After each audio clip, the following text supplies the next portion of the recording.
புதுச்சேரி நாம் தமிழர் கட்சியின் கலை இலக்கிய பண்பாட்டு பாசறை மாநில செயலாளராக நடிகர் பாண்டி செல்வம் நியமிக்கப்பட்டுள்ளார்.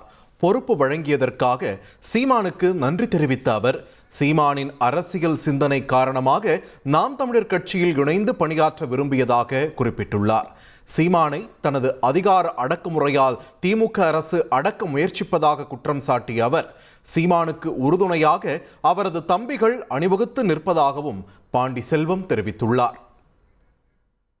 அண்ணன் சீமான் அவர்கள் புதுவை மாநிலத்தில் எனக்கு ஒரு செயலாளர் பதவி கொடுத்துருக்காங்க. அதுவும் நான் ஒரு கலை சார்ந்தவன்.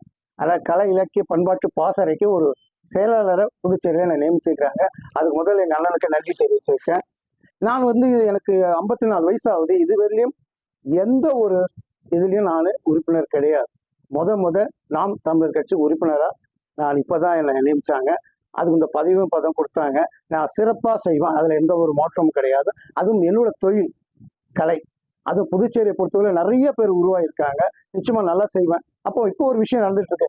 தொடர்ந்து இன்னைக்கு எந்த ஒரு இன்ஸ்டாகிராம் தொடுத்தா சீமான் சீமான் சீமான் அவர்கள் தான் இருப்பாங்க. ஏன்னா அவர் ஒன்றி தான் இன்னைக்கு தமிழை பிடிச்சி நிற்கிற மாதிரி மட்டும் இல்லை, எல்லாத்துலேயும் அவர் தான். இப்படிப்பட்ட எங்கள் அண்ணன் சீமான் அவர்களுக்கு அவங்க குடும்பத்துக்கே பாதுகாப்பு இல்லை. அப்போ எங்களுக்குலாம் என்ன பாதுகாப்பு இருக்கு?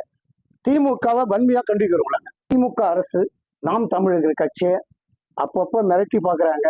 ஏன்னா டெய்லி அவங்களுக்கு அதை தான் வேலை, வேற எந்த வேலையுமே கிடையாது. எங்கள் சீமான் அவர்கள் பின்னால நாங்கள் இவ்வளோ தம்பிகள் இருக்கோம். நாங்களாம் ஒரு பதவி கொடுப்பாருன்னு வரல. பதவி கேட்டாலும் எங்கள் பதவி கிடையாது. உழைக்கிறேன், உனக்கு அந்த பதவி உண்டு. நாங்கள் தம்பிகள் நிச்சயமா அவர் பின்னால நிற்போம். திமுக எந்த ஒரு இது இருந்தாலும் எங்க சீமான் அண்ணன் பயப்பட மாட்டார். நாங்கள் தைரியமா போராடுவோம். நிச்சயமா பாருங்க, 2026 இந்த மக்கள் உங்களுக்கு பாடம் கற்பிப்பார்கள். தந்தி டிவியை உங்கள் கேபிள் டிவி ஆபரேட்டரிடம் இலவசமாக கேட்டு பெறுங்கள்.